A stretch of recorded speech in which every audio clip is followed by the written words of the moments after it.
Olá pessoal, tudo bem? Aqui é o Williams Pereira, sejam bem-vindos a mais uma aula e nessa aula nós vamos dar continuidade na configuração do nosso adaptador de rede, especificamente sobre a configuração do DNS. Eu dividi a aula em duas partes. Na primeira parte, nós vamos ver de um modo geral o que é o serviço DNS e a importância desse serviço. Também vamos ver como ocorre o processo de resolução de nomes e vamos ver alguns comandos úteis para o troubleshooting de DNS. Na segunda parte, nós vamos configurar o DNS na nossa conexão, vamos ver a estrutura hierárquica do DNS e como ocorrem as consultas DNS na internet.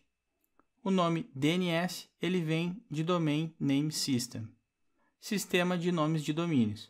Ele é um serviço responsável por fazer a resolução de nomes de hosts para endereços IP. Toda vez que você acessa a internet, você está fazendo resolução de nomes.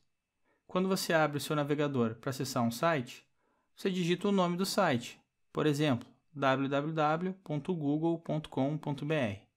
Nós estamos acessando esse site através de um nome. Por trás disso, existem milhares de servidores de nomes traduzindo esses nomes para endereços IP, ou seja, fazendo a resolução de nomes. É através do DNS que o navegador de internet obtém o endereço IP do servidor que hospeda o site que você está acessando. É muito similar à agenda do nosso celular. Você grava um número de uma pessoa e atribui um nome, correto? Quando você quer ligar para alguém da sua agenda, você só seleciona o nome e o número é discado automaticamente. Os servidores DNS eles trabalham de forma semelhante. Ao invés de nomes e números de telefones, eles mantêm registros de nomes de domínios associados a endereços IP. Nós utilizamos nomes porque é muito mais fácil lembrar de um nome do que você lembrar de um endereço IPv4 ou ainda um endereço IPv6. Imagina se toda vez que você fosse acessar o Google, você fosse no navegador e digitasse o IP 172.217.30.4. Não é nada prático. É através do DNS que um servidor de e-mail descobre qual servidor ele precisa entregar aquele e-mail que ele vai enviar.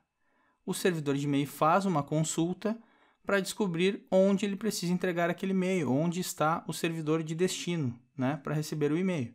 É também através do DNS que se pode obter endereços dos hosts responsáveis por serviços em uma rede, como controladores de domínio, servidores de e-mail, entre outros serviços.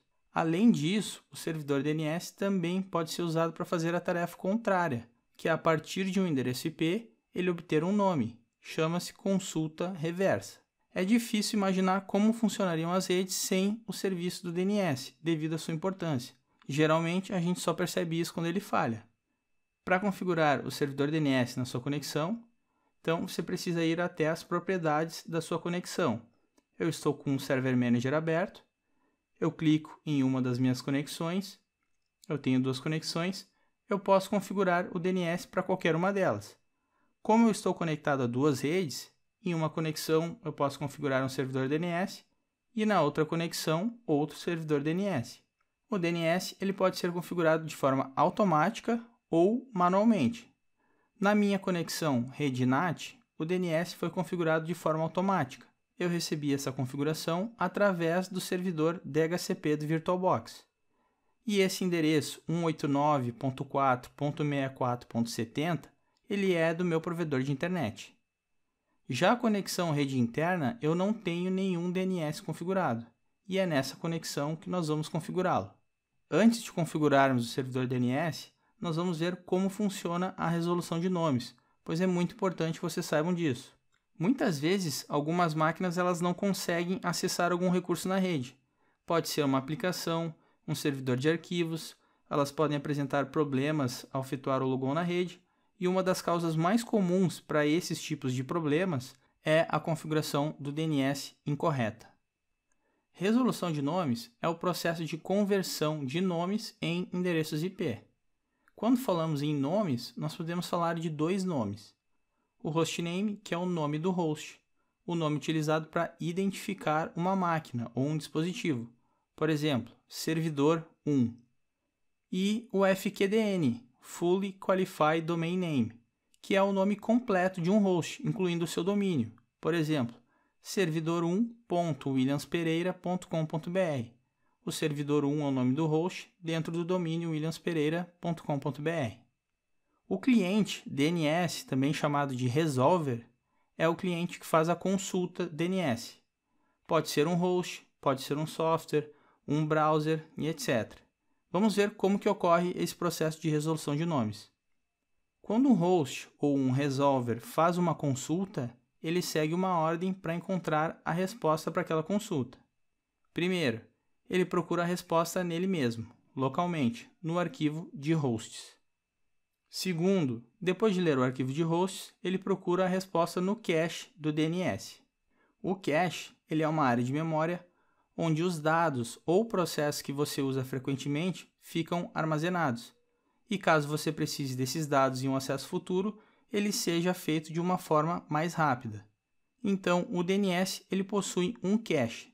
Cada resolução de nomes que um host faz, ela fica armazenada no cache do DNS por um determinado período de tempo. Nada mais é que uma lista temporária dos resultados das consultas DNS. Terceiro e último, o host recorre ao servidor DNS. O servidor de nomes, também chamado de name server, é o host que responde às consultas DNS. Vamos ver o arquivo de hosts. O arquivo de hosts ele fica localizado neste caminho. C:\Windows System32 drivers etc hosts. Eu vou abrir ele através do prompt comando e vou utilizar o Notepad. Para poder alterar o arquivo de hosts, você precisa acessá-lo com privilégios elevados de administrador. Então, eu abri meu prompt de comando com privilégios elevados de administrador. Ele é um arquivo bem simples, nada mais é que um mapeamento de endereços IP para nome de hosts. Cada linha contém um IP associado ao nome de host. Dentro do arquivo há uma descrição dele, algumas instruções e também alguns comentários. Aqui embaixo nós temos um exemplo de como o arquivo deve ser escrito em relação ao mapeamento. Caso você queira comentar o arquivo, você utiliza o jogo da velha. Esse arquivo ele está todo comentado, então não tem nenhum efeito nesse momento.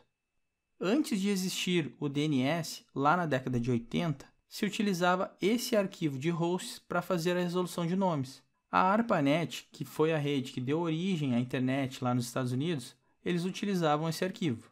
Esse arquivo ele era armazenado em um servidor central do Instituto de Pesquisas de Stanford, lá na Califórnia. E os computadores da ARPANET copiavam esse arquivo desse servidor, pois ainda não existia o sistema DNS. Por um tempo, esse esquema ele funcionou muito bem, e esse arquivo ele era atualizado 1, 2 vezes por semana. Só que devido ao rápido crescimento da rede ARPANET, logo esse esquema ele se mostrou ineficiente.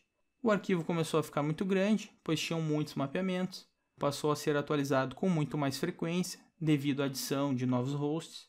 Toda vez que adicionavam novas máquinas na rede, o arquivo tinha que ser alterado. E o arquivo utilizava uma estrutura de nomes plano, ou seja, cada nome de host deveria ser único em toda a rede ARPANET. Logo, era necessário uma solução para esses problemas, o sistema DNS, que é uma base de dados distribuída que utiliza uma estrutura hierárquica de nomes. Na segunda parte da aula, eu explico como é essa estrutura. Toda vez que nós tentamos acessar algo pelo nome, o arquivo de hosts será lido primeiro. Vamos ver um exemplo. Vamos ver o que a gente possui no cache do nosso DNS. Vamos até o prompt de comando e digitamos o comando ipconfig/displaydns. Nós temos essas resoluções de nomes, todas essas aqui nessa lista. Vamos limpar o cache do nosso DNS. Para fazer isso, você utiliza o comando ipconfig/flushdns. Nós limpamos o cache do DNS, então nesse momento nós não temos nada no arquivo de hosts e nada no cache do DNS. Logo, se eu pingar www.google.com, será processada uma consulta DNS. Ping executado com sucesso, o DNS resolveu o nome e me diz que o IP é este aqui. E essa informação fica armazenada no cache do DNS. Para verificar o cache do DNS, nós utilizamos o comando ipconfig/displaydns. Nós podemos ver todas as resoluções de nomes que foram feitas para chegar no IP do endereço www.google.com. Foram todas estas aqui. Estes aqui são os servidores de nomes do Google, que fornecem as respostas, NS1, NS2. Ele respondeu com esse IP.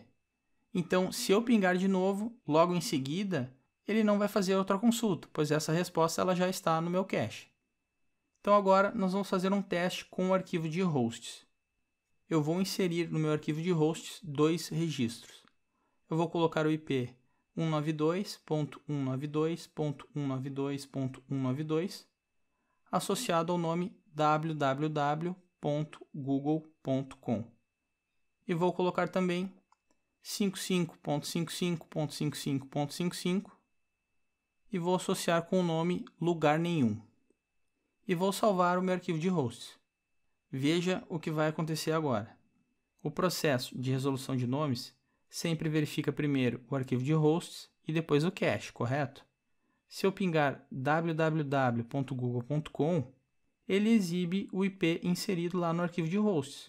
Ele vai tentar acessar o www.google.com através daquele IP. Eu vou fazer outro teste, vou pingar o endereço lugar nenhum. O processo resolveu o nome a partir do endereço IP que foi inserido lá no arquivo de hosts. Quando você salva o arquivo de hosts, ele faz um flush no DNS, ele limpa o cache e ele insere o conteúdo do arquivo de hosts no cache do DNS. Geralmente ele faz isso na hora, é de imediato, mas algumas vezes pode ser que isso demore. Então você pode limpar o cache manualmente para ter certeza que o cache foi limpo. Se eu exibir o cache do DNS, ele tem um campo chamado tempo de vida, que é o TTL, Time to Live. Esse tempo ele é em segundos. Um registro inserido manualmente, ele fica bastante tempo no cache, como a gente pode ver aqui, 86.400 segundos. Esse registro que está no cache, ele puxou lá do arquivo de hosts. Eu vou voltar no meu arquivo de hosts, vou comentar aquelas duas linhas e vou deixar ele sem nenhum registro. Basta colocar o jogo da velha no início da linha e salvar o arquivo. E agora, se eu exibir o cache do DNS de novo, o cache ele deve estar limpo. Como vocês podem ver, limpou o cache novamente. Eu vou pingar novamente o endereço www.google.com e vou exibir o cache de novo. Veja que o tempo de vida agora desse registro do DNS é muito menor do que aquele que é inserido manualmente através do arquivo de hosts. Se você esperar esse tempo, o cache não terá mais esse registro. O TTL, o tempo de vida, já expirou. Se o registro já expirou, se o mesmo endereço for acessado novamente, será feita uma nova consulta DNS.